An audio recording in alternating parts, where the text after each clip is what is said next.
Tengan todos y todas ustedes muy buenas tardes. Vamos a dar inicio a nuestra sesión del día de hoy de nuestro curso. La sesión de hoy es una sesión innovadora. Por primera ocasión nos vamos a conectar directamente con el ponente, pero en su país de origen. ¿Recuerdan cuál es el sistema de educación superior que nos toca el día de hoy?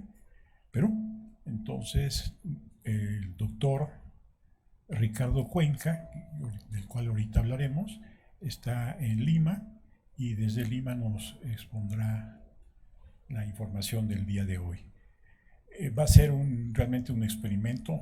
Nunca en nuestra larga historia de cursos lo hemos hecho y ojalá que lo podamos hacer y sea un éxito para que a partir de esta experiencia podamos repetir este tipo de cuestión, que creo que es importante tener este acercamiento de manera directa y así podamos enfrentar algunas restricciones presupuestales que este año enfrentó el curso. Entonces, la sesión de hoy, dedicada al Sistema de Educación Superior de Perú, corre a cargo del doctor Ricardo Cuenca Pareja. Otra cosa que me congratula mucho es que el doctor originalmente es psicólogo social. Nosotros psicólogos se unen a la lista de expertos en educación superior, que ya somos muchos. Bueno, yo no soy experto. Es doctor en educación por la Universidad Autónoma de Madrid.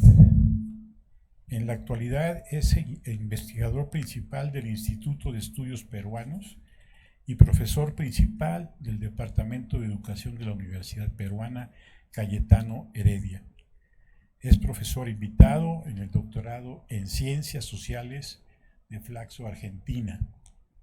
Es también miembro fundador de la Sociedad de Investigación Educativa Peruana, miembro del Consejo Asesor de la Organización de Estados Iberoamericanos para la Educación, la Ciencia y la Cultura, y después de leer la cantidad de nombramientos que tiene el doctor, participaciones y consejero en el Consejo Nacional de Educación del Perú, presidente de la Sociedad de Investigación Educativa Peruana, presidente del Foro Educativo del Perú, por ejemplo, miembro del Comité Ejecutivo Regional de la Iniciativa Latinoamericana de Investigación para las Políticas Públicas. En la actualidad, el doctor dirige los proyectos de investigación El retorno de lo político, educación y democracia en América Latina y Capitalismo académico, transformaciones en el sistema universitario peruano.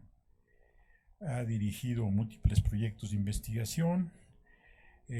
Entre los nombramientos que ha tenido en su país es el Comité Asesor de la Presidencia de la Comisión de Educación del Congreso de la República para la formulación de la ley universitaria y etcétera, etcétera. Es decir, realmente nos congratula no nada más esta sesión en especial desde el país de origen del ponente, sino además tenemos un ponente de excelencia. Simplemente como un ejemplo de las múltiples publicaciones que tiene el doctor, les voy a leer dos títulos de las más recientes. Trayectorias desiguales, la educación de las mujeres indígenas en el Perú, en un libro de Vidas desiguales, mujeres, relaciones de género, educación en el Perú. El doctor Cuenca en el 18, el año pasado, publicó Las promesas democráticas de la Universidad Latinoamericana, balance de un centenario. Tiene en el Banco Interamericano de Desarrollo el estado de políticas públicas docentes. Es decir, viendo el currículum, analizándolo, viendo todas las cosas, él debería estar aquí en el seminario, debería formar parte del seminario, toca los temas de los que hemos estado hablando y muchas de las problemáticas que se han abordado de la educación superior latinoamericana, él las está trabajando. Entonces, para nosotros, particularmente para mí, es un gusto contar con el doctor Cuenca y además, en especial, agradecerle que tuvimos múltiples problemas para finalmente concertar la cita con el doctor, y él amablemente, incluso hubo que hacer varios ensayos y pruebas aquí con el equipo técnico, y él amablemente ha aceptado hacer toda esta inversión para esta transmisión. Entonces, doctor, le agradecemos mucho su participación y ahora sí, adelante y enhorabuena.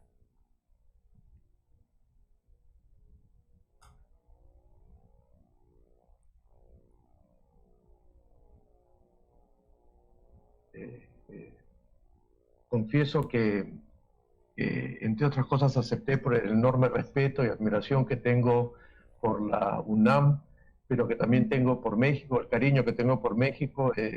Cada vez que estoy allá me siento como en casa, así que es de verdad un gusto enorme estar con ustedes esta tarde, y espero poder compartir algunas de las principales características de lo que está sucediendo con el sistema universitario en el Perú.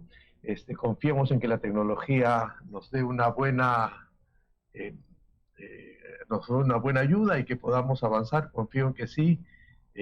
José Carlos ha estado pendiente del asunto, así que creo que vamos a poder poner la presentación en pantalla y empezar cuando ustedes lo digan, reiterándoles mi agradecimiento y el honor que es para mí participar de una actividad en la UNAM y en México. Como les decía, les agradezco mucho esta invitación, darme la oportunidad de poder compartir con ustedes alguna información sobre el sistema universitario en el Perú.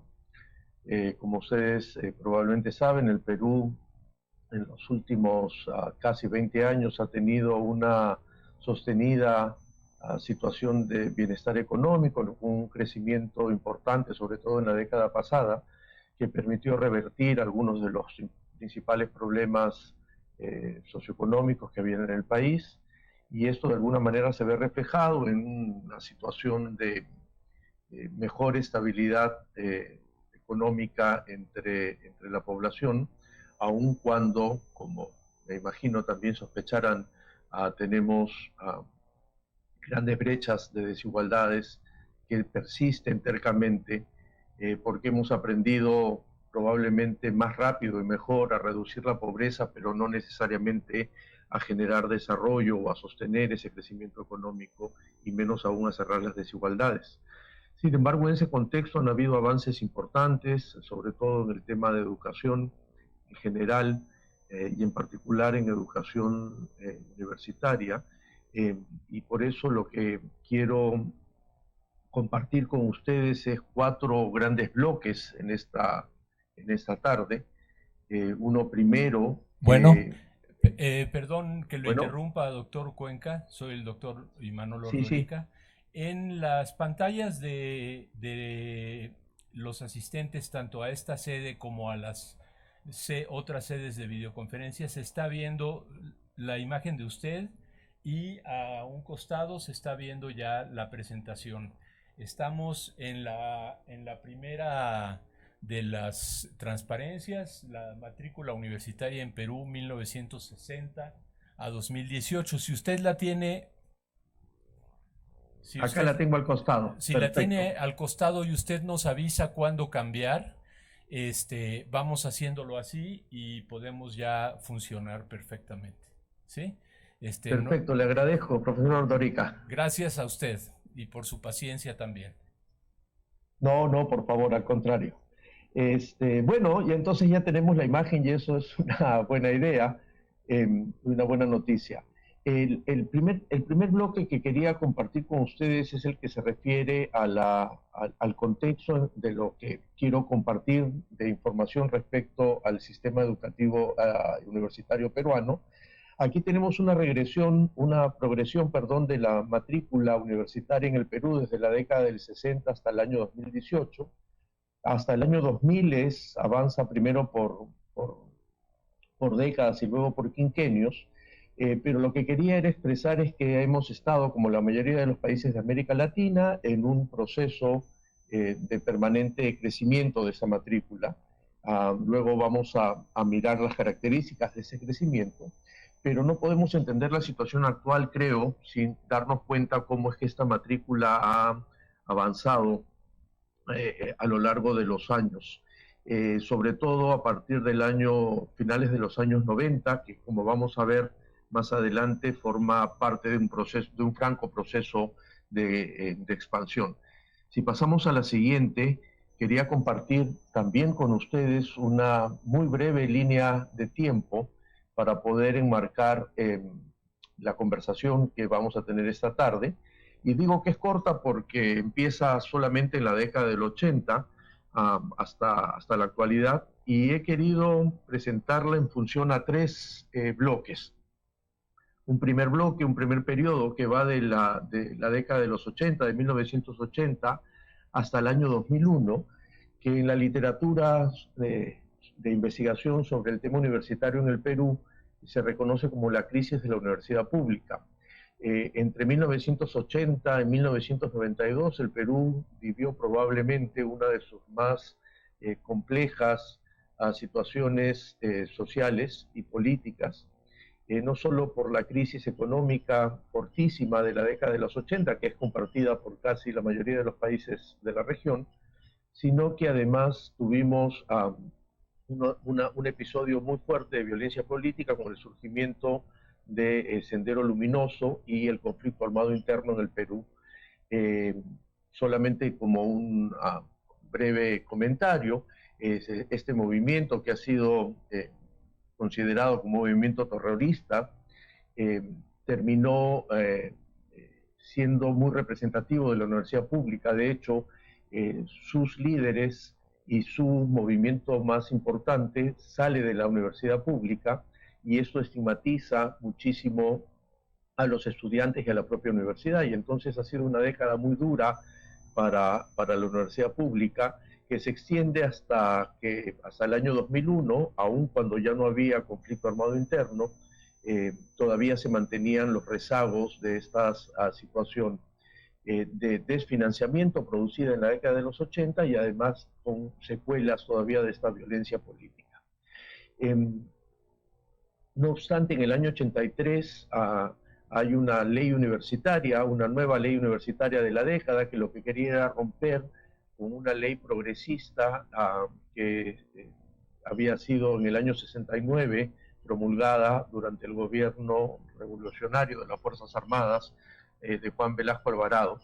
Y es una ley que vale la pena mencionar en esta línea de tiempo porque es conocida como la Córdoba tardía, es decir, logró, las personas que discutieron la ley, lograron colocar algunos de los principios de una vieja reforma de Córdoba, de la vieja reforma del 18, que no logró instalarse totalmente en el país por diversos asuntos que ahora no vienen al caso explicarlos ni detenernos. El otro hito importante en este periodo de crisis de la universidad pública es la aparición de un decreto supremo en el gobierno de Alberto Fujimori que permite la liberalización del mercado educativo y autoriza la creación de universidades privadas con fines de lucro, llamadas en el Perú universidades privadas societarias, que lo que generan es una expansión, después vamos a ver muy marcada, del asunto de la oferta privada. Y esto no es que haya acabado, sino que nace en el 96 y se mantiene hasta el momento. El segundo periodo es el periodo que corresponde entre el año 2001 y el año 2012, que es el que se llama la segunda reforma universitaria, y es porque es el intento por tener un nuevo marco normativo universitario. Se crea en el año 2007 el SINEACE, que es el Sistema Nacional de Acreditación y Evaluación de la Calidad Educativa, que busca ponerse acorde con los demás países de la región para impulsar los temas de acreditación. Se le llama segunda reforma universitaria porque en el año 2001 hubo un gran diagnóstico que mostró todas las carencias de la universidad peruana a lo largo de las décadas anteriores, y propuso una ley que no terminó de discutirse y tampoco de aprobarse. A mitad de este periodo terminaba su mandato el presidente Alejandro Toledo, con serios problemas de credibilidad del gobierno, y por lo tanto, ante la presión por tener que solucionar algunos problemas económicos y de las caídas del crecimiento anual, posterga una agenda digamos, social, entre ellas la educativa, y la ley no se discute. En el año 2012, que ya es más próximo a lo que quiero comentarles, entre el año 2012 y la actualidad es lo que en el país se reconoce o se llama la reforma de la educación superior. Y empieza con la moratoria de creación de universidades. En el año 2012, el Congreso de la República propone esta medida para finalmente poner en suspenso, hasta el momento esta ley tiene vigencia, la creación de nuevas universidades con miras a ordenar lo que había en el mercado educativo y tratar de buscar algunas formas de regulación. Esto de acá genera una discusión muy fuerte en el país, muy intensa, y en el año 2014 se aprueba la actual ley universitaria, de la cual vamos a hablar más adelante, que trae como una novedad la creación de una instancia que empieza a operar a partir del año 2015, que es la Superintendencia Nacional de Educación Universitaria, en donde se sientan las bases de claramente la idea de regulación a partir de establecer o garantizar algunas condiciones básicas de aprendizaje. Sobre eso voy a entrar luego. Y se acaba cuando este periodo, cuando en el 2017 se plantea una propuesta de nueva ley de carrera docente universitario público, y bueno, a partir de eso vemos cómo se intenta plantear algunas reformas hacia adelante.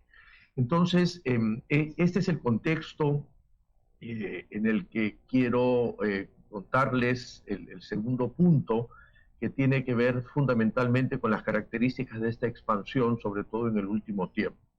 No sé si de momento me están siguiendo y estamos todos conectados.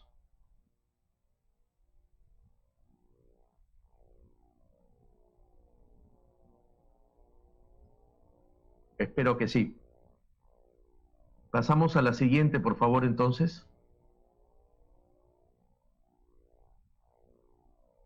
Deberíamos tener en pantalla los rasgos de la expansión, como una carátula. Y es que efectivamente, si pasamos a la siguiente diapositiva, por favor, el inicio de la expansión universitaria en el Perú empieza en la década de los 80, como la mayoría de los países en la región. Es un proceso muy latinoamericano. Algunos países empiezan unos años antes o unos años después, pero digamos hay una especie de consenso alrededor de cómo es que tenemos en la década de los 80 el inicio de del proceso latinoamericano de expansión. Y esta expansión se consolida durante la década de los 90, fundamentalmente en la segunda mitad de la década de los 90, por una decisión del Estado que, como les comenté en la línea de tiempo, tiene que ver a partir del año 96 con la promulgación de este decreto que permitía el lucro en la universidad peruana. Lo importante es que este proceso de expansión desde la segunda mitad de los 90 y el argumento para poder sustentar esta liberalización del mercado privado de educación universitaria se hizo sobre la base de tres hipótesis de cambio. Una primera, que al liberalizar el servicio educativo se ampliaría la oferta y entonces la presión por los egresados de la educación secundaria iban a tener acogida en el caso de una ampliación de la oferta, ya que el Estado no había ampliado las posibilidades para poder recibir la demanda de la educación secundaria a través de las universidades públicas, me refiero. Una segunda hipótesis es que la ampliación del acceso democratizaría la educación, y una tercera es que el mercado regularía la calidad del servicio universitario. Sobre cada una de estas vamos a desarrollar con algunos datos para ver qué tanto se cumplió o no estas hipótesis de cambio. Y el tercer punto, el cuarto punto, perdón, tiene que ver con que en este proceso de expansión, en el año 2005 se confirma que la privatización de la matrícula universitaria es ya un hecho. Y es que en el año 2005, por primera vez en la historia del país, la matrícula de la universidad privada, sea esta con fines de lucro o sin fines de lucro, supera la matrícula de la universidad pública en el país, y eso fue el inicio de un proceso que continúa hasta ahora, a tal punto que, como vamos a ver, la mayoría de estudiantes universitarios peruanos se encuentra matriculado, inscrito en una universidad privada. Si pasamos a la siguiente, por favor. ¿Estamos escuchándonos? ¿Sí, no?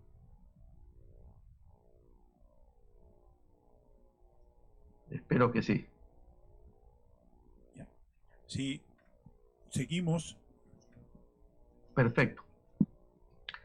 Entonces, vamos a ver cómo fue la participación privada en la ampliación de esta oferta, y tenemos esta primera hipótesis. Si pasamos a la diapositiva número 7, creo que debe ser, lo que vemos ahí es el número de universidades por gestión, y esto es una serie más corta para poder mirar con detalle a partir del año 2000 hasta el 2018, y lo que encontramos es que efectivamente tenemos un proceso de crecimiento del número de universidades. En la actualidad hay 142 universidades, eh, y vemos que a partir del año 2000 este crecimiento de universidades ha sido un crecimiento fundamentalmente privado. En las barras rojas de la parte inferior, lo que vemos es el crecimiento de las universidades estatales públicas, y en los colores gris, tanto en las barras sólidas como en las diagonales, lo que vemos es el crecimiento de las universidades privadas. Eh, por supuesto que el crecimiento de universidades privadas también obedece a un crecimiento de las universidades privadas societarias, o también llamadas universidades con fines de lucro.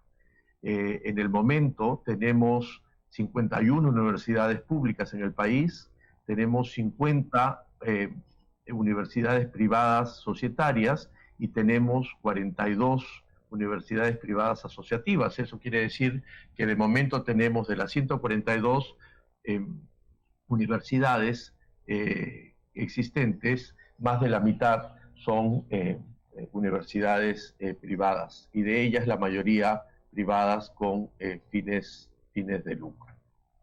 Si pasamos a la siguiente, vamos a ver también una progresión, en este caso de la matrícula universitaria, desde el año 2000 hasta el 2018, y vemos que, por supuesto, respondiendo a esta expansión, la matrícula aumenta año a año. Solamente por cuestiones técnicas, esto es una matrícula obtenida a partir de la matrícula en el año, por lo tanto es solamente una aproximación a ver la población universitaria. Sabemos que por cuestiones técnicas hay varias maneras de poder mirar la matrícula bruta o la matrícula neta. Esta de aquí es la bruta, digamos que es la más fácil de hacer la comparada, y entonces lo que tenemos es una progresión nuevamente en pantalla, y esta progresión otra vez muestra algo que es una tendencia muy consolidada en el país, y es que la matrícula estatal, que es la matrícula que está en las barras rojas inferiores, se ha mantenido casi inamovible en estos 18 años, a diferencia, perdón, de la matrícula privada, que ha tenido un crecimiento enorme. Tanto es así que alrededor del 65% de toda la matrícula, es decir, casi 7 de 10 jóvenes están estudiando en ese momento en el Perú en una universidad privada. Esto se debe a varias razones. Una de ellas, y la más importante, es que efectivamente los presupuestos ofrecidos a la universidad pública han obligado a que los cupos o las metas de atención de las universidades estatales no hayan crecido, porque no han tenido más financiamiento. Y aun cuando no hay estudios exactos que lo demuestren, hay una tendencia de todas formas a irse a la universidad privada por tres razones. Primero, por el surgimiento de universidades privadas de bajo costo, Les hablaba de ese crecimiento económico y esto ha favorecido de alguna u otra manera el dinero de las familias pueda destinarse en cierta parte. Se calcula que un 30% de las familias se gastan en educación y ahora, por supuesto, con universidades de bajo costo, casi siempre asociadas a baja calidad, están atrayendo a estas familias que han salido de la línea de la pobreza y han podido tener más liquidez financiera mensual. La segunda razón es por el nivel de selectividad, es decir, sobre eso vamos a hablar hacia el final. Las universidades privadas, sobre todo las societarias, tienen un nivel de exigencia para la selección y el ingreso a la universidad muy bajo, y considerando que la secundaria en el país todavía tiene serios problemas de calidad, los niveles de exigencia de ingreso a universidades públicas son mucho más altos y por lo tanto también hay una brecha respecto de cuánto han aprendido en la secundaria y cuánto de esto pueden ser utilizados para el ingreso a la educación superior. Y la tercera y última razón, que tiene que ver con una cuestión mucho más simbólica, que además ha sido parte de mi interés académico y que espero empezar pronto un estudio a profundidad sobre el tema, es el valor simbólico de lo privado sobre lo público. Lo público ha ido perdiendo cada vez más prestigio, en general no solo en la educación, sino también en los servicios de salud, en los servicios de previsión y jubilación, que ahora se acentúa más porque el caso peruano, como en la mayoría de los países de la región también lamentablemente, la exposición sobre los temas de corrupción en el ambiente público se han terminado de deslegitimar de alguna u otra manera lo que sucede. Pero esa matrícula tiene que ser entendida en términos de cobertura, es decir, en la cantidad de jóvenes que en edad normativa entre 17 y 24 años están estudiando en una universidad en este momento, y vemos que efectivamente ha crecido. En el año 2000 el 16% de estos jóvenes estaban inscritos o matriculados en alguna universidad en el país, y al 2018 este número ha subido al 54%. Es decir, 5 de cada 10 estudiantes jóvenes están en ese momento estudiando en la universidad. Este porcentaje sube si incluyéramos algunos institutos superiores técnicos, tecnológicos o pedagógicos que tienen un rango de educación superior, aunque no universitarios, que alcanzan un poco más del 12%. Si pasamos a la siguiente, por favor, vamos a encontrar un gráfico que a mí me interesa particularmente revisar, y es que lo que vemos es la línea, exactamente la línea, el gráfico anterior de crecimiento con la matrícula. Abajo, como siempre, las líneas rojas, tenemos la matrícula estatal, y en grises subiendo la matrícula privada, y no sé si logran ver una curva que empieza a bajar a partir del año 2004, que es el año en donde se tienen mejores niveles de medición, que es la curva de incidencia de pobreza.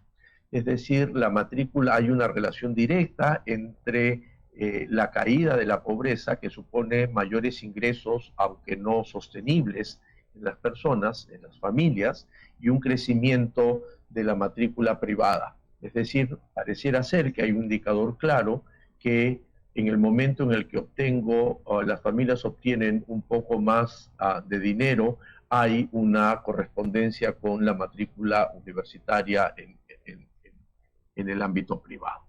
Entonces, para responder a la primera hipótesis respecto a que la liberalización del mercado ampliaría la oferta y por lo tanto habrían más personas jóvenes estudiando, pareciera ser que se cumplió con esa primera hipótesis. Y efectivamente hubo un cambio, no hubo inversión del Estado, hubo inversión privada, y esto generó que la matrícula crezca y que hayan más jóvenes estudiando en la universidad. Después vamos a ver que eso tiene sus pros y sus contras, por supuesto. Si pasamos a la siguiente diapositiva, perdón, tiene que ver con esta segunda hipótesis, y es que la ampliación del acceso democratizaría la educación. Y si pasamos a la siguiente diapositiva, nos vamos a dar cuenta que aquí empiezan a presentarse algunos problemas. Lo que vemos en el gráfico en las barras grises son, en general lo que vemos en la barra es la distribución de la matrícula universitaria desde el año 2000 al 2018, perdón, desde el 2000, esta es desde el 2004 hasta el 2018, que es donde se tiene la encuesta nacional de hogares con una misma métrica. La distribución de la matrícula según etnicidad. Y aun cuando esto es una situación de mucho debate, probablemente estoy seguro que en México también lo es, estamos utilizando una lengua materna distinta al castellano para poder tener un indicador que se aproxime al tema de etnicidad. Y entonces lo que vemos es unas grandes barras grises, que es a estudiantes que están matriculados, cuya lengua materna es el español o el castellano. Luego vemos unas pequeñas porciones rojas en la parte superior que corresponden a los indígenas quechuas, una que ya casi no se nota, gris, a los aymaras, que son andinos del sur, y luego una barra imperceptible en color amarillo que responden a poblaciones indígenas amazónicas.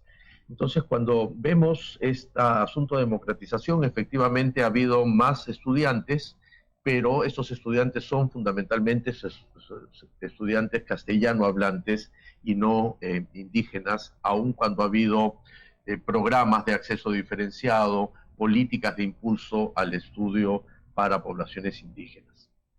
Si pasamos a la siguiente, vemos nuevamente una distribución de la matrícula del 2004 hasta el 2018, esta vez con el corte de quintiles de gasto para poder mirar los niveles de pobreza. Y entonces, nuevamente, lo que nos encontramos es que el crecimiento, la expansión de la matrícula universitaria en el Perú ha sido una expansión fundamentalmente de los quintiles 5 y 4, que son los quintiles más ricos de jóvenes. Abajo, en unas porciones rojas en cada una de las columnas, encontramos al quintil 1 y en gris más claro al quintil 2, que son los dos quintiles más pobres que no se han beneficiado de esta expansión universitaria, en la misma medida que los jóvenes más ricos del país. La siguiente diapositiva, por favor. Lo que nos muestra es un ejercicio que hicimos para mirar el porcentaje de la población de 18 a 25 años por número mínimo de años según educación, etnia y sexo. Y de todas, me gusta mostrar esta porque creo que es muy ilustrativa de cómo este proceso de democratización de la educación universitaria en fase de expansión no ha sido tal. Lo que vemos hacia el lado izquierdo del eje horizontal son con 0 años, casi no hay personas en el país que no tengan un año por lo menos de educación. Y lo que vemos en la barra, en la línea que está más abajo, que es la mujer indígena, y en la línea más arriba, que es esa línea roja punteada, lo que vemos es una gran brecha en años de estudio. A la izquierda está 0 años, a la derecha están los 18 años de estudio. Vemos que en general hay una caída, pero esta caída es absolutamente pronunciada cuando vemos estas diferencias entre una mujer indígena que está en la parte inferior. Hay muy pocas mujeres indígenas que logran avanzar en años de estudio, respecto de hombres no indígenas, que son quienes están por arriba del promedio inclusive. Y entonces lo que vemos es que hay una marcada diferenciación y hay una marcada brecha cuando nos referimos a la educación de poblaciones indígenas, cruzadas además por la variable sexo. Entonces, si uno mira los datos duros, esta expansión universitaria ha sido una expansión desigual. Ha beneficiado a aquellas personas que estaban en mejor o que han ganado posiciones económicas o que tradicionalmente lo estuvieron, en detrimento de las personas que, al contrario, tenían una menor posibilidad. hay algunos otros trabajos que muestran, pero por cuestiones de tiempo solo elegí estas gráficas, que inspirados en la idea de la interseccionalidad, que es lo que la filosofía feminista ha estado trabajando en las últimas décadas. Por supuesto que cuando se cruza la condición de mujer, indígena, rural y pobre, las posibilidades de acceder a la universidad aún son menores. Y finalmente la tercera hipótesis, que es la donde nos vamos a detener un tanto más, porque es la que produce, creo yo, el impulso de la nueva ley y la discusión de la nueva ley universitaria en el Perú.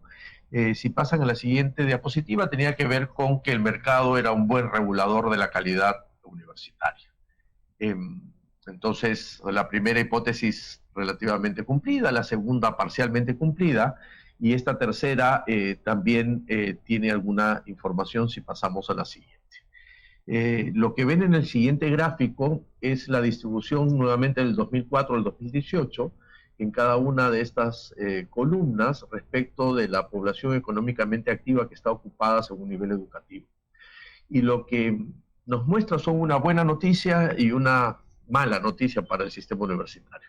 La buena noticia es que en el país la PEA que no tiene estudios, que no tiene educación, es muy pequeña, que son las barras, las porciones negras de cada una de las columnas y que han ido descendiendo porque cada vez hay más acceso a la educación en el país. Y eso es una buena noticia. Pero la mala noticia tiene que ver con esta gran porción roja que vemos en el gráfico, en donde lo que nos damos cuenta es que aún la PEA, la fuerza laboral en el país, sigue siendo una fuerza laboral apoyada sobre la educación básica. Es decir, la educación básica del Perú incluye la educación preescolar, la educación primaria y la educación secundaria, y luego de 12 años de educación obligatoria es probable que sea suficiente como para poder insertarse en el mercado laboral.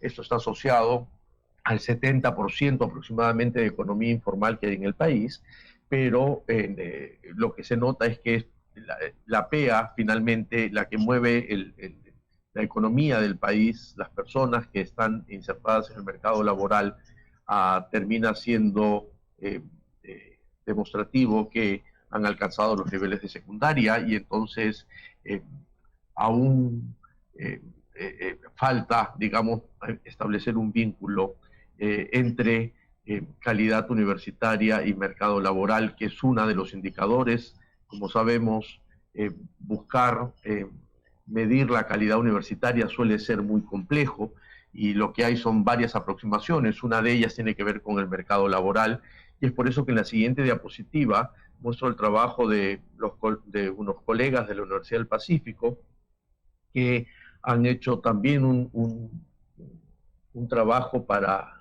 identificar el subempleo universitario en el Perú del 2004 al 2014. Lo que vemos en la línea superior es lo que se llama subempleo flexible, es decir, cuando se cumplen dos de las tres condiciones del subempleo, que son estar por debajo del salario de los pares, estar trabajando en un puesto de trabajo para las cuales no se exige el diploma o la certificación que tiene, y el tercero es que sea además esto parte de un espacio compartido por otros colegas que tienen situaciones similares.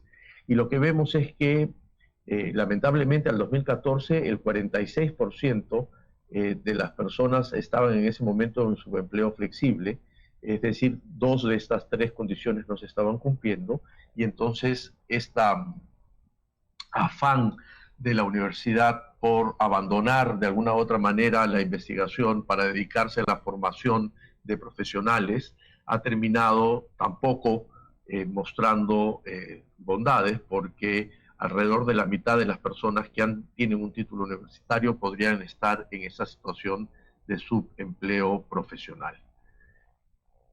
Si pasamos a la siguiente, vamos a encontrar ya no estos indicadores asociados con el mercado laboral o con la economía, sino más bien con el ámbito académico.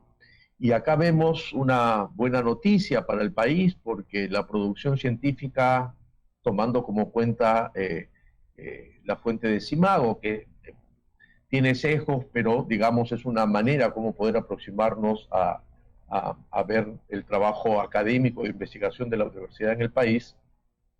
En la serie del 2010, del 2000 al 2018, vemos que ha habido un avance importante en la producción científica de artículos, por supuesto, publicados en estas bases de datos, que no agotan, insisto, todo el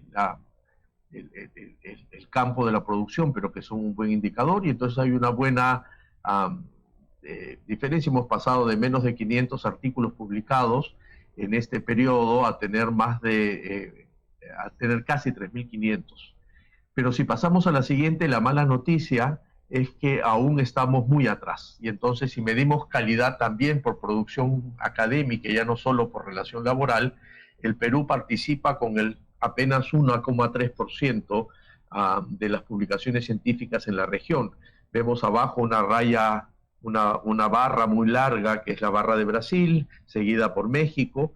Nosotros estamos casi a mitad de tabla, pero la producción todavía es una producción muy incipiente, y entonces tampoco es que tengamos un indicador de calidad, esta vez con el grado de el lado académico, el lado de producción científica. Si pasamos a la siguiente diapositiva, lo que encontramos es algunas de las explicaciones de por qué está sucediendo esto. Esto es un cuadro que muestra la ejecución presupuestal en investigación en las universidades públicas. Está en millones de soles, hacer la conversión a pesos mexicanos va a ser complicado ahora, pero lo importante es ver que las barras grises tienen que ver con el total del presupuesto y las barras rojas con el total del presupuesto ejecutado. Y entonces vemos que esas columnas rojas están muy por debajo que las grises, y es porque no hay una capacidad de gasto de las universidades públicas. Si vemos más abajo, vemos dos líneas que casi no se ven, y hay una razón por la cual no se ven, y es que vemos de todo ese porcentaje cuánto en una delgada línea amarilla es el presupuesto asignado a investigación, y abajo una raya negra casi al borde del eje, que tiene que ver con cuánto efectivamente se ejecutó. Entonces, no solo hay una subejecución por parte de las universidades, no solo hay una distribución desigual con poca dinero para la investigación, sino que ese poco dinero tampoco es ejecutado por las universidades. Si pasamos a la siguiente, podríamos tener alguna otra explicación sobre esto, y tiene que ver con la distribución de profesores por grado académico. En el Perú decimos bachillerato al final de la universidad, es decir, luego de haber obtenido todos los créditos aprobados en el pregrado. Somos de los pocos países que a eso le llamamos bachillerato en la región. En el total de profesores, el 34% de los profesores universitarios solo tienen ese grado básico obtenido del pregrado, alrededor del 50% alguna maestría, y solo el 17% tienen un grado de doctor. Estos datos han empezado a cambiar a partir de las nuevas regulaciones que voy a hablar hacia el final, pero lo importante es ver que la universidad pública tiene un poco más de profesores con grado de doctor, a diferencia de la universidad privada, que suele tener más profesores con maestría. Entonces, bajo estas condiciones, efectivamente, era muy difícil poder decir que se podía hacer investigación con poco dinero no usado de la manera más eficiente, y además con pocos profesores que puedan poner en marcha esta situación. Entonces, de alguna u otra manera, para cerrar con esta parte de las características o los rasgos de la expansión, lo que tenemos es que esta tercera hipótesis, y era que el mercado por sí solo iba a regular la calidad de la educación, ha sido una hipótesis que tampoco se ha cumplido. Es en este contexto que, si pasamos a la siguiente diapositiva, nos vamos a encontrar con las respuestas del Estado. Ante esta situación, en el año 2013 se inicia una discusión muy pública y un debate muy grande respecto de la situación de la universidad en el país, y empiezan a tomarse algunas decisiones hasta que en el 2014 se aprueba la nueva ley universitaria. Si pasamos a la siguiente diapositiva, lo que vamos a encontrar son aquellas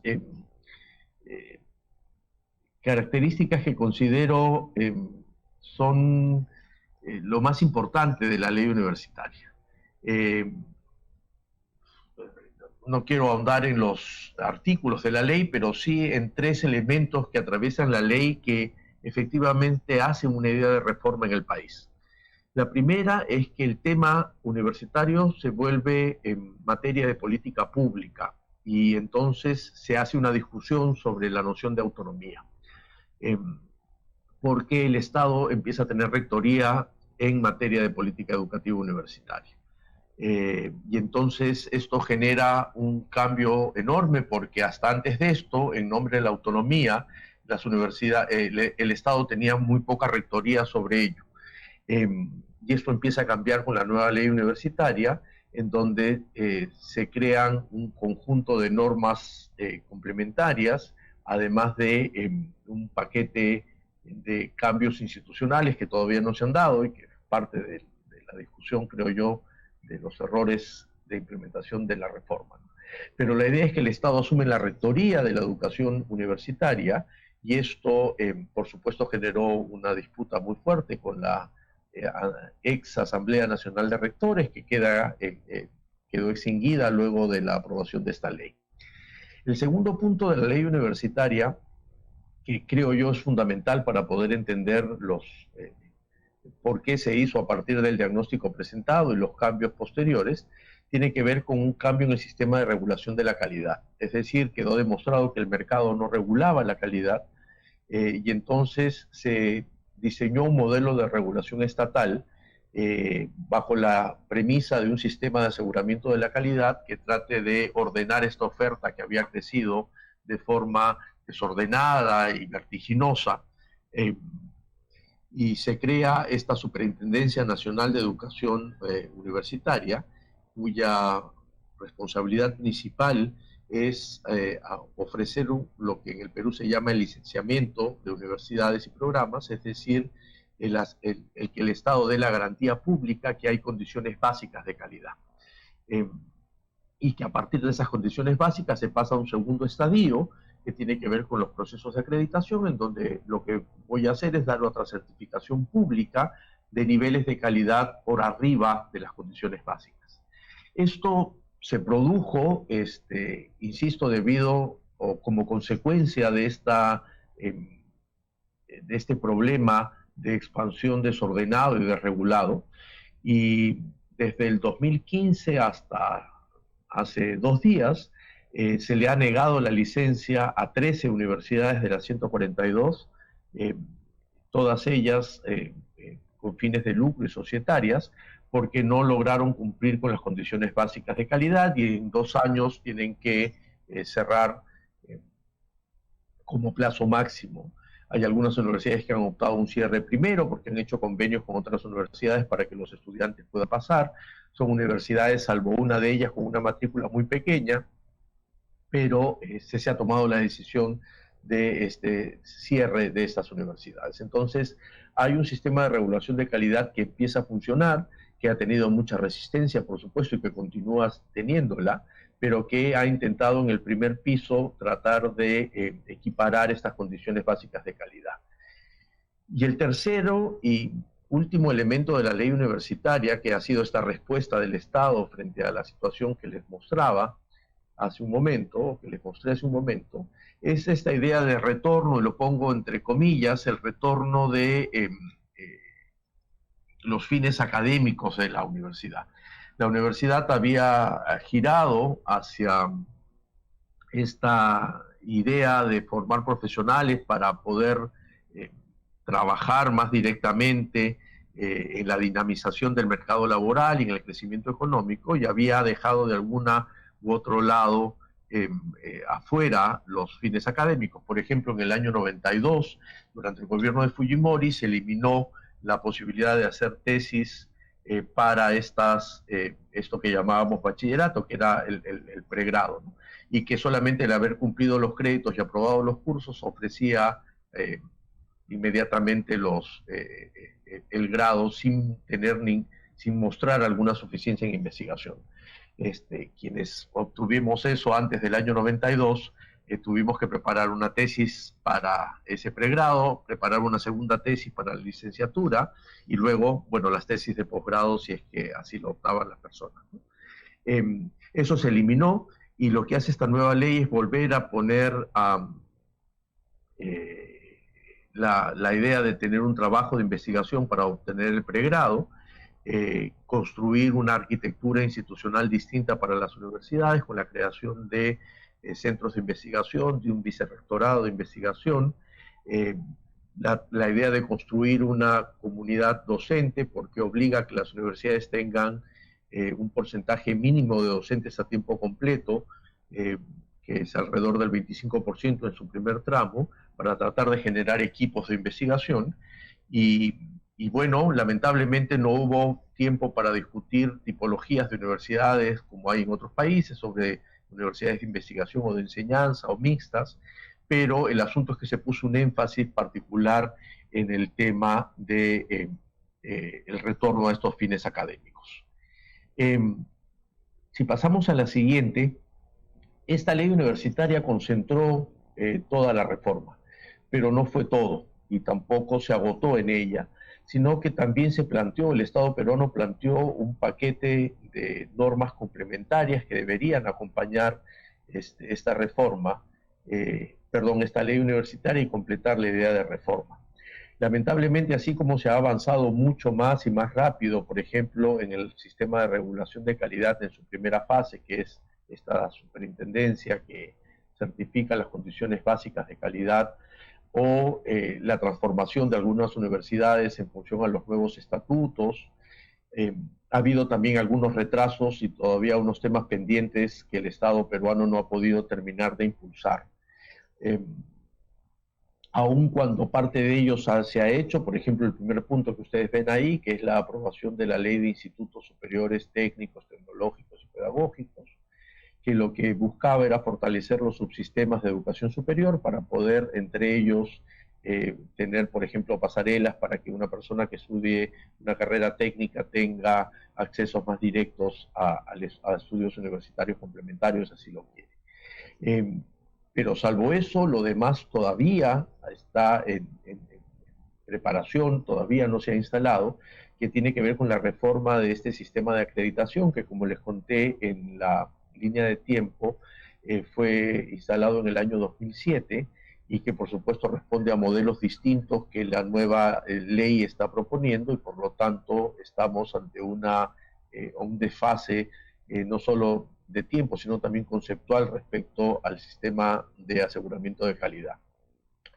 Tampoco se terminó de hacer la reestructuración institucional en el Ministerio de Educación y entonces la ley le da a la rectoría, pero por ejemplo carecemos de una secretaría o de un viceministerio de Educación Superior, solamente hay una dirección general que hace sus mejores esfuerzos por poder implementar la ley, pero que no tiene un rango mayor como para poder implementar otro conjunto de políticas, ¿no? Y entonces ahí hay un tema pendiente. Y el último punto es la formulación de una ley de carrera docente. Parte de la discusión que se tuvo a la hora de la elaboración de la ley y en los debates públicos era que esta nueva ley universitaria estaría sin una pata si es que no se modifica la ley de carrera docente universitario, cosa que es totalmente correcta. El Congreso tomó la decisión de hacerlo solamente en la ley de reforma, y bueno, esto quedó pendiente y aún sigue pendiente.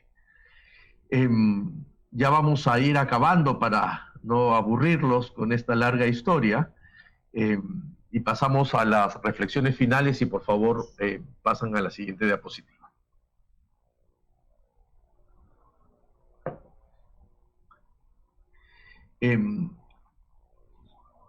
Quiero organizar las reflexiones finales en tres paquetes. un primer grupo de ideas alrededor de qué consecuencias ha tenido esta expansión desordenada ya desde un punto de vista más académico, un tercer punto con algunas conclusiones de cierre y luego unas ideas de pistas hacia el futuro que probablemente puedan ser útiles también para discutir los sistemas universitarios de otros países. La diapositiva que tiene que ver con las consecuencias, yo quiero organizarlas en estas ideas. Lo primero es que esta vieja idea que ha acompañado la educación superior universitaria asociada a la movilidad social en el país en el último tiempo, en el proceso de expansión, a partir de finales de los 90, principios de los 2000, ha tenido una relación parcial entre asistir a la universidad y tener movilidad social. Hay algunos estudios que así lo demuestran, que por ejemplo, indican que efectivamente ir a la universidad genera cierta movilidad social, pero estas tienen distinciones de clase, de origen y por supuesto de destino, es decir, me muevo probablemente no de clase a clase, que es en la vieja idea de movilidad social inglesa, sino que hay una especie de fluidez social, ¿no? Es decir, puedo estar mejor que mis padres económicamente, pero eso no significa que pueda moverme entre clases, ¿no? Y por eso es que creemos que la movilidad social asociada a la universidad es mucho más simbólica que real cuando uno mira claramente las cuestiones teóricas de movilidad social. En el último tiempo me he concentrado mucho en mirar cómo la democratización de esta matrícula y efectivamente, como ya les mostré, hay muchas dificultades y barreras para el ingreso de las mujeres indígenas, aún cuando la oferta se ha expandido, pero más aún la brecha entre mujeres indígenas o no indígenas es casi el doble que entre las brechas de hombres y mujeres, es decir, la diferencia entre hombres y mujeres se ha acortado a la hora de ingresar al mundo universitario, más no entre mujeres, ¿no es cierto? Hay un grupo de mujeres que siguen castigadas, digamos, de este beneficio de la expansión universitaria, ¿no? Que además se expresa, por supuesto, en varios estudios, en México hay muchos de ellos también, respecto a las limitaciones de propio desarrollo profesional que tienen las mujeres universitarias, sean profesoras, sean autoridades, y en el Perú esto está muy marcado. Hay un estudio de mi colega Sandra Carrillo que expone esto de manera muy clara. Pero también porque ya hay varios estudios que han empezado a registrar cómo la educación superior no es necesariamente la primera opción para los jóvenes urbanos. Y además es difícil para los jóvenes rurales que tienen un conjunto de desventajas en sus trayectorias hacia la educación superior. En un estudio que acabo de terminar con el equipo de investigación en el instituto sobre emprendedurismo, nos damos cuenta que las versiones más extremas de este espíritu emprendedor son capaces de despreciar de alguna manera el tema educativo, es decir, puedo prescindir de la educación para poder emprender un negocio y tener, digamos, cierto nivel de liquidez económica, aunque el riesgo de la sostenibilidad sea mayor. Entonces, hay también ahí algo que seguir explorando. Esto, de momento, es lo que vamos entendiendo. Si pasamos a la siguiente diapositiva, vemos que esta expansión desigual ha mostrado o muestra a mucha segregación de nivel socioeconómico alto y bajo, es decir, la universidad ha terminado polarizando de alguna u otra manera, y hay universidades que concentran personas de los quintiles más bajos, todas juntas, y universidades que concentran a los quintiles más altos, y esto que pareciera ser algo más o menos esperado, termina siendo muy abismal en el caso peruano por este crecimiento desordenado de la oferta. Hay algunos problemas de calidad. Los colegas de la Universidad del Pacífico han insistido muchísimo en la idea de la flexibilización de los exámenes de ingreso. En la universidad pública en el Perú hay que dar un examen de ingreso para poder entrar a la universidad. Este examen suele ser muy duro y con una alta competencia para poder conseguir un cupo, cosa que no sucede, por ejemplo, en las universidades privadas societarias o con fines de lucro, en donde casi siempre hay más cupos que postulantes y por lo tanto todos los que presentan un examen casi siempre aprueban. Entonces el nivel de selectividad ha sido es muy flexible y por lo tanto las exigencias del ingreso podrían expresar problemas de calidad. Lo mismo que, como ya hablamos, del subempleo profesional. Algo que empieza a surgir, que mis colegas Ludwig Huber y Leonor Lamas han empezado a estudiar, tiene que ver con el credencialismo, y entonces, aun cuando las universidades, algunos estudiantes requieren de la certificación para poder creer simbólicamente que se mueven en el espacio social, en las preguntas podemos ahondar un poco sobre el tema de universidades de bajo costo, que es un estudio que hicimos el año pasado. Y bueno, lo que les decía, registrado por los colegas de la Universidad Católica y del propio instituto, que tiene que ver con las pocas posibilidades de implementación de procesos de investigación por capacidad instalada, por falta de competencias profesionales y de desempeño para la investigación por parte de los profesores. Si pasamos a la siguiente de las conclusiones, solamente como para redondear 4 ideas. Una es que efectivamente en el Perú la expansión de la educación universitaria ha sido producto de la expansión privada y no del crecimiento del Estado. Segundo, que no ha beneficiado a todos por igual esa expansión. Que la promesa de mejor vida alrededor de lo que se ha estudiado mucho en el Perú, del mito de la educación, parece no haberse cumplido del todo. Esta promesa de seguir estudios para tener una mejor vida empieza a verse interrumpida o cuestionada. Y finalmente que resulta fundamental fortalecer los componentes de la reforma, porque si no, la sola ley no va a poder generar algún tipo de cambio. Quiero terminar con 3 pistas para el futuro. Si pasamos a la siguiente diapositiva. La primera de ellas tiene que ver con esto que empiezo a llamar sobre la seducción del institucionalismo. Es decir, creo que este imaginario, esta meta simbólica de querer ser universidades, si avanzamos una más, ahora estoy viendo las diapositivas. Esas eran las conclusiones, y si avanzamos una más, por favor. Una más. Ahí estamos.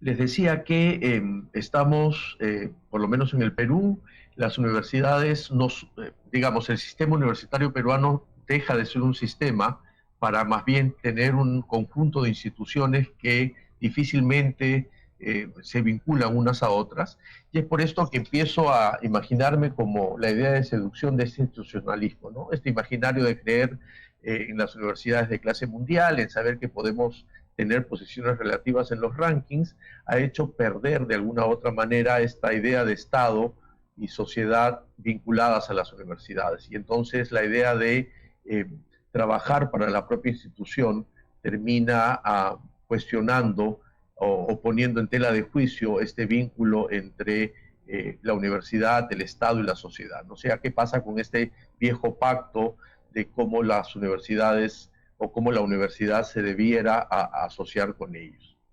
La segunda pista para el futuro y para discutir, por supuesto, estas son solo hipótesis de trabajo, si pasamos a la siguiente diapositiva, tiene que ver con esta idea de construir un sistema universitario. Como les decía, tenemos algunas universidades, algunas de mejor calidad que otras. El 90% de la producción académica se concentra en 10 universidades o en 8 universidades. Y lo que tenemos es un conjunto de islas que no logran articularse o que no logran establecer algunos vínculos en algunas de sus partes. Entonces, así como la primera pista para seguir pensando la universidad en el país tiene que ver con esta seducción del institucionalismo, esta segunda tiene que ver con la idea de construcción de un sistema universitario. Y la tercera y última, si pasamos al final, a la diapositiva final, tiene que ver con cómo, la siguiente, por favor, esta es la que tenía que ver con la construcción del sistema. La última tiene que ver con esta idea de la universidad como política pública, ¿no?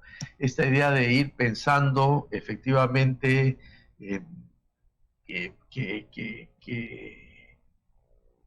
la educación es un bien público y como tal, sea provisto por lo estatal o sea provisto por lo privado, termina siendo un bien público y por lo tanto hay un conjunto de decisiones políticas que hay que tomar cuando hablamos de políticas universitarias detrás de una decisión técnica que finalmente es un beneficio colectivo y que la autonomía termina siendo una responsabilidad en este momento ante la expansión y ante la situación actual.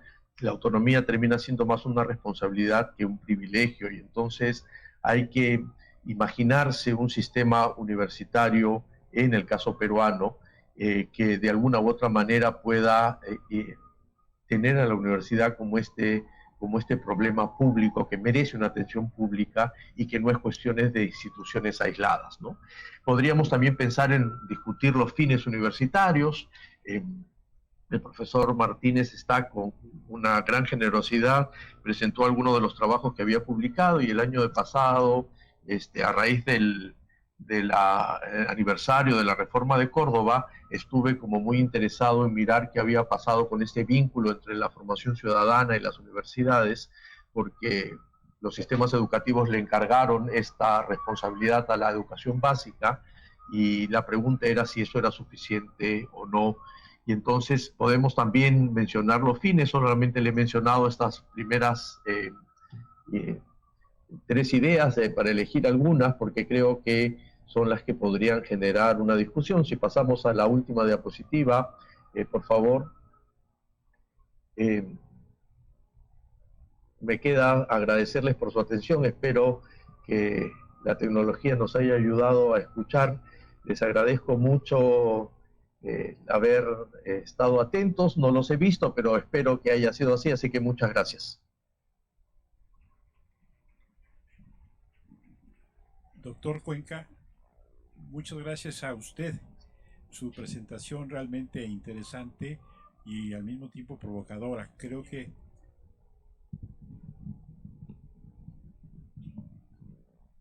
que ahorita en el receso plantearemos varias preguntas y dentro de 15 minutos nos volvemos a encontrar.